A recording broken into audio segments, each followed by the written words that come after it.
Aku harus bermegah, sekalipun memang hal itu tidak ada faedahnya. Namun demikian, aku hendak memberitakan penglihatan-penglihatan dan penyataan-penyataan yang kuterima dari Tuhan.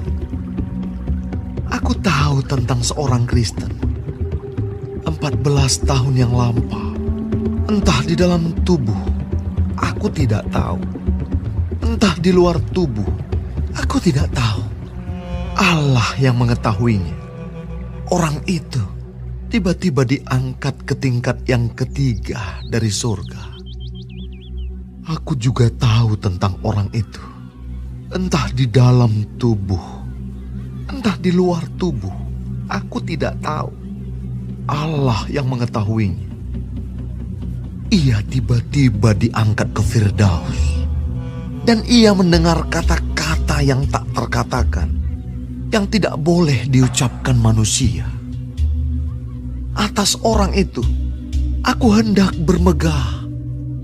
Tetapi atas diriku sendiri, aku tidak akan bermegah. Selain atas kelemahan-kelemahanku.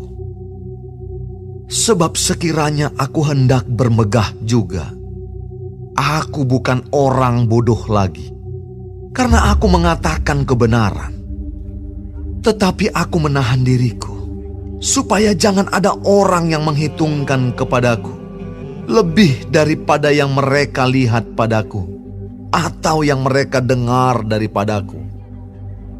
Dan supaya aku jangan meninggikan diri karena penyataan-penyataan yang luar biasa itu.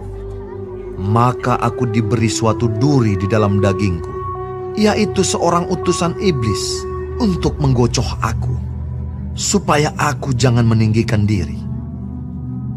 Tentang hal itu, aku sudah 3 kali berseru kepada Tuhan, supaya utusan iblis itu mundur daripadaku. Tetapi jawab Tuhan kepadaku, cukuplah kasih karuniaku bagimu, sebab justru dalam kelemahanlah kuasaku menjadi sempurna. Sebab itu, terlebih suka aku bermegah atas kelemahanku, supaya kuasa Kristus turun menaungi aku. Karena itu aku senang dan rela di dalam kelemahan, di dalam siksaan, di dalam kesukaran, di dalam penganiayaan, dan kesesakan oleh karena Kristus. Sebab jika aku lemah, maka aku kuat. Sungguh aku telah menjadi bodoh, tetapi kamu yang memaksa aku.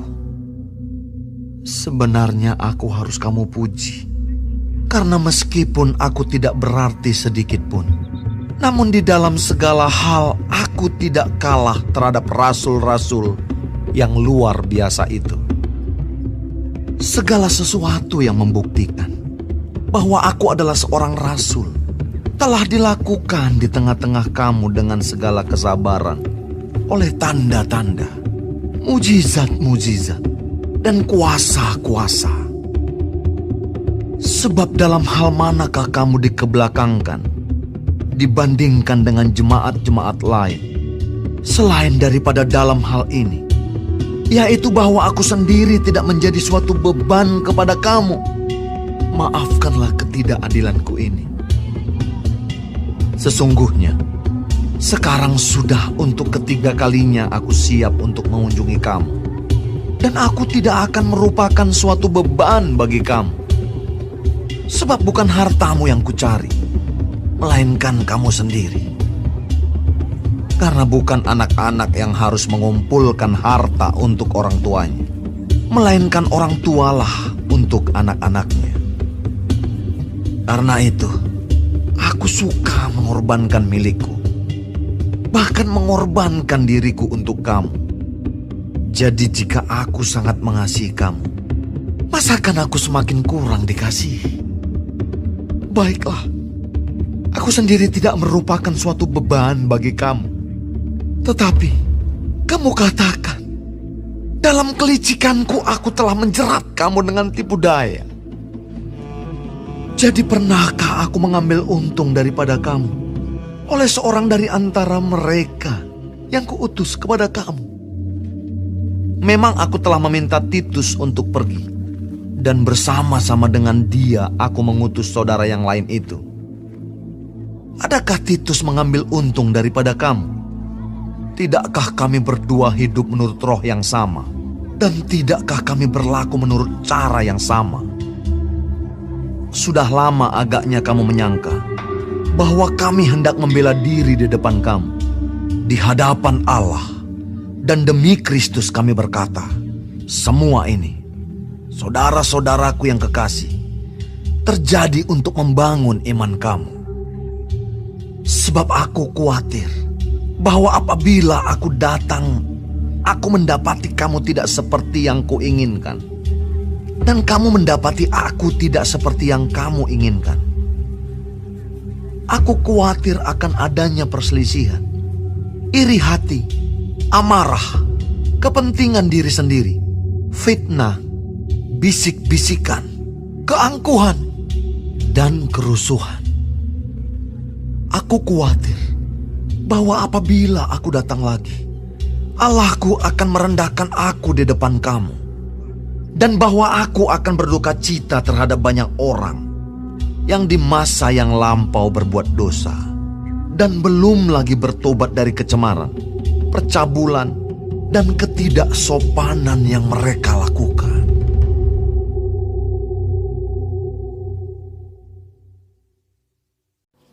Shalom saudara-saudaraku yang dikasihi Tuhan Yesus Kristus. Terpujilah Tuhan yang masih memberikan kita hidup dan keselamatan. Hari ini kita akan mempelajari 2 Korintus 12, Tuhan memberkati. Pasal ini mengenai Rasul Paulus menerima penglihatan dan penyataan dari Tuhan serta kekhawatirannya. Paulus menyebutkan dirinya sebagai seorang Kristen atau orang yang ada di dalam Kristus.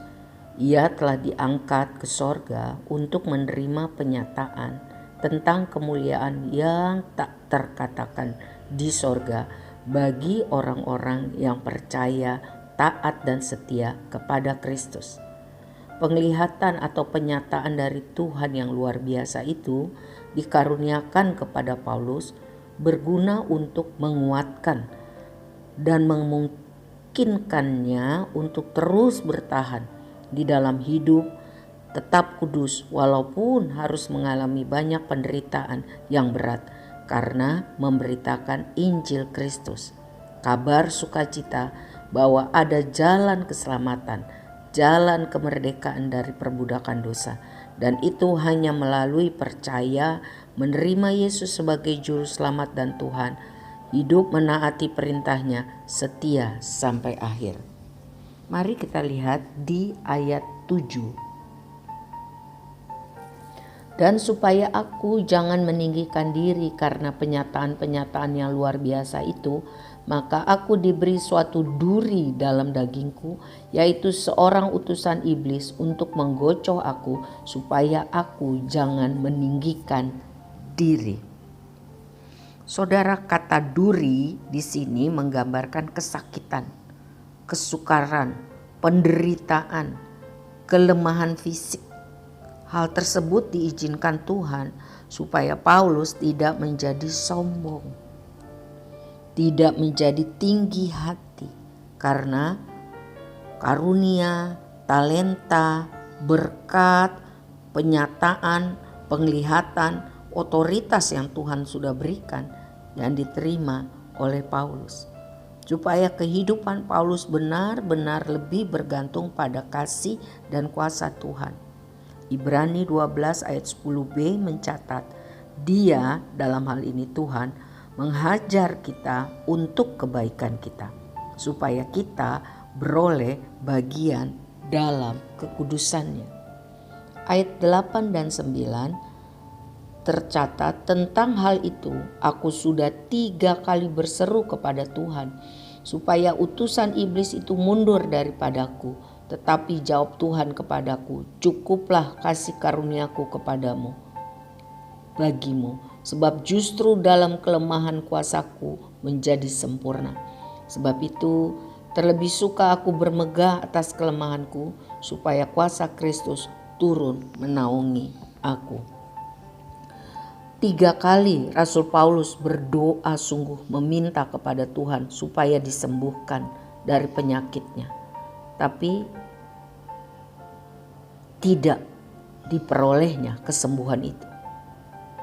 Tetapi Rasul Paulus mendapat hal yang jauh lebih baik dari Tuhan.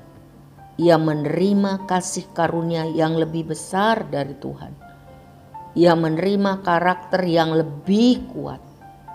Ia menerima karakter yang lebih baik, yaitu kerendahan hati, serta kemampuan untuk berempati kepada penderitaan orang lain.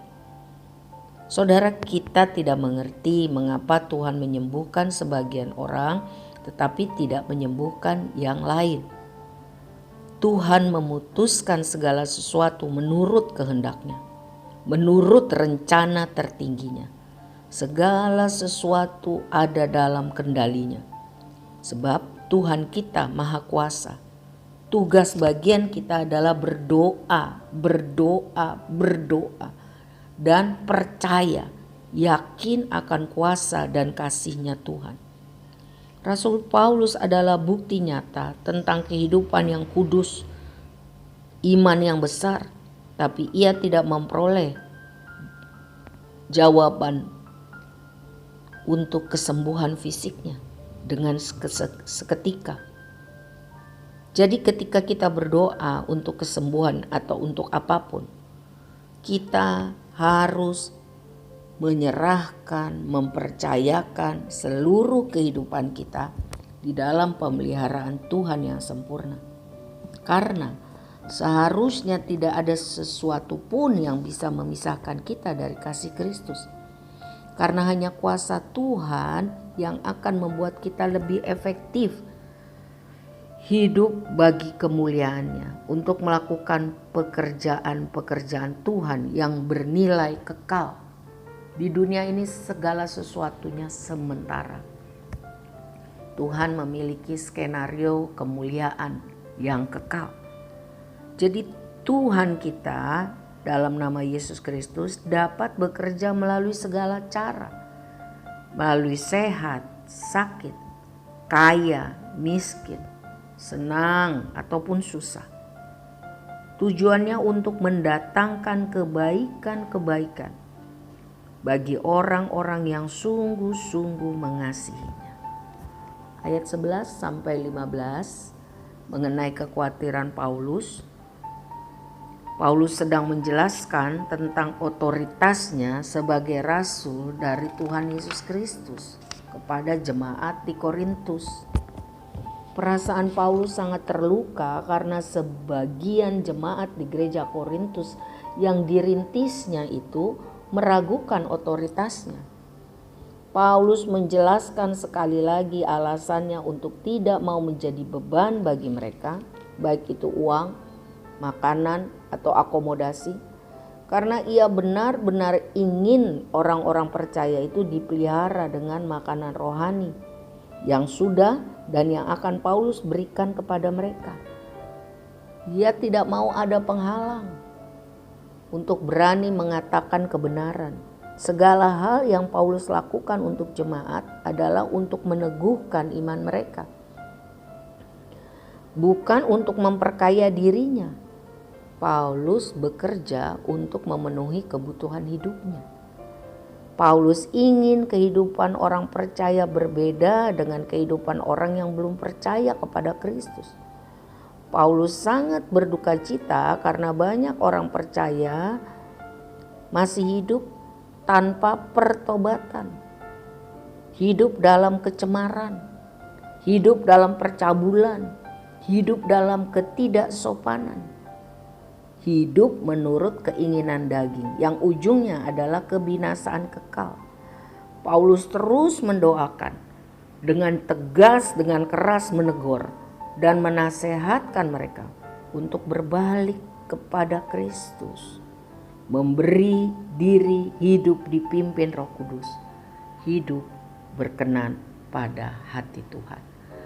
Saudara, Tuhan tolong saya dan saudara untuk hidup terus percaya, taat, dan setia kepada Yesus Kristus Tuhan kita sampai akhir. dan untuk peduli, berempati kepada orang lain. Kewajiban kita adalah berdoa bagi keselamatan banyak orang, berbuat baik dan menasehati mereka, supaya semua orang hidup sesuai firman Tuhan. Mulailah dari dalam keluarga saudara dan dengan selanjutnya kepada komunitas, supaya hidup kita sungguh-sungguh berguna bagi Tuhan dan banyak orang. Tuhan memberkati kita semua. Amin.